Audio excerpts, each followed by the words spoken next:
साथियों सलाम नमस्ते सत श्री अकाल और जय भीम जोहार। साथियों सियासत है, सियासत की अलग कलाबाजियां हैं, सियासत की अलग जो है चालाकियां, चतुराई और उसका कारण है। आज आप देखिए कांग्रेस के अलग अलग विधायकों से, मंत्रियों से अगर आप बात करते हैं एक विषय पर मान लीजिए तो आपको अलग अलग राय देखने को मिलेगी।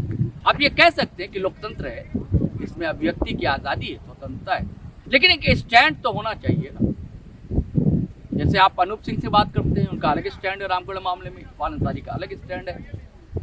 आप रिम्स 2 का मामला देखिए, उसमें कांग्रेस के लीडर का अलग अलग स्टैंड है। और जब आप बात करते हैं प्रदीप यादव से, कांग्रेस के सीनियर लीडर, तो सिरे से इनकार करते हैं और सवाल तो सुनते हैं और तुरंत चले जाते हैं, जवाब भी नहीं। एक सवाल कांग्रेस के आपस में रस्साकशी क्यों देखने को कहाँ ये सब आप भी नहीं। तो कहीं तो कोई बात है, धुआं जो उठता है साथियों, कहीं कोई चिंगारी होती है जब भी धुआं उठता है। और अब देखिए आप मुद्दे को कैसे कहीं और डाइवर्ट करने की कोशिश की जाती है। झारखंड के कई मुद्दे, लेकिन ज्यादातर आजकल हर कोई बात कर रहा है SIR। अरे SIR जो है बिहार में हो रहा है, अभी यहाँ तक उसकी आँच पहुँची नहीं है। अभी आपकी सरकार है तो हम मान सकते हैं, आश्वस्त है जनता, लेकिन हर कोई SIR। चलिए और क्या क्या बातें कही है प्रदीप यादव ने, हम आपको सुनवाते हैं। नहीं, हमने ये कहा कि भाई कांग्रेस संख्या बल के आधार पर तीसरे नंबर की पार्टी है और एडवाइजरी कमेटी कार्य मंत्रणा जो समिति होती है उसमें सभी दलों के नेता पदेन सदस्य होते हैं। आपने कांग्रेस को दरकिनार किया है संख्या बल को देखते हुए। मेरा उनसे आग्रह था कि इस पर आप पुनर्विचार करें। आप निर्दलीय जैसे व्यक्ति को जगह दे रहे हैं और हमें आप आमंत्रित सदस्य बना रहे हैं हमारे दल को। अध्यक्ष जी को मैं हृदय से धन्यवाद देता हूं कि उन्होंने इस बात की गंभीरता को समझा, उन्होंने पुनर्विचार किया है और कांग्रेस को पदेन सदस्य बनाने का उन्होंने निर्णय लिया है, जिसकी अधिसूचना जारी होगी और फिर एक मेंबर भी विशेष आमंत्रित में देने का उन्होंने आग्रह किया है।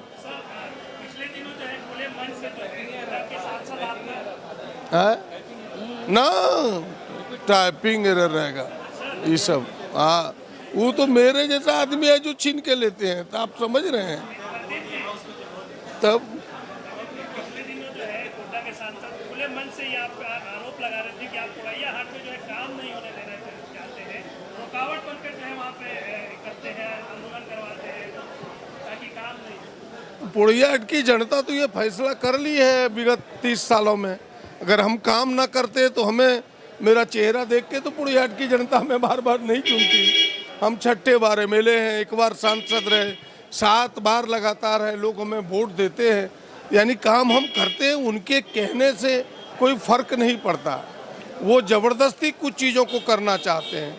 हमारा तो इतना ही था पुड़ैया हाट की जनता की मांग कि भाई ये विषय था कि भाई एक शिलान्यास में आप वहाँ का स्थानीय विधायक को क्यों नहीं बुलाइएगा, ये प्रोटोकॉल में हमारा बनता है। बस इतना ही विरोध था।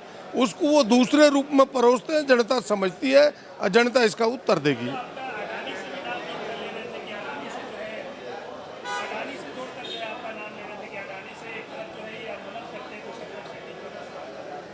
अब वो तो गोड्डा की जनता फैसला करेगी कि अडानी के लिए सच में कौन लड़ता है।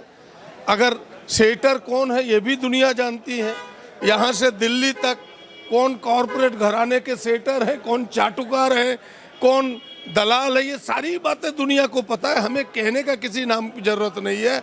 और हम क्या है ये भी झारखंड के लोगों को पता है कि मैं लड़ा अडानी के विरोध में, मैं जेल गया, तो आज किसानों को वहाँ उचित दाम दिलाया और दूसरी लड़ाई भी जारी है, उसके परिणाम भी सामने आएंगे। चलिए साथियों, आपने बातें सुनी, अब हमें इजाजत दें, आज्ञा दें।